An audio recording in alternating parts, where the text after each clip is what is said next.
حضور سید عالم صلی اللہ علیہ وسلم ایک صلح کرانے گئے، فرمایا میں دیر سے آیا تو جماعت کرا لینا۔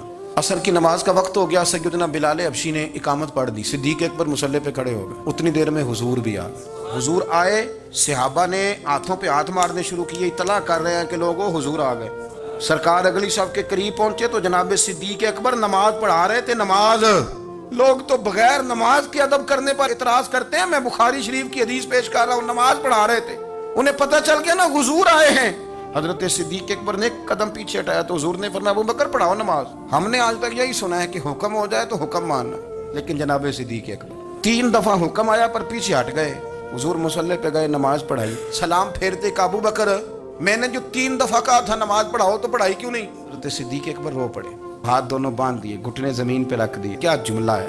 عرض کرنے لگے یا رسول اللہ، ابو قحافہ کے بیٹے کی اتنی بھی جرت نہیں کہ مدینے والے رسول کو نماز پڑھائے۔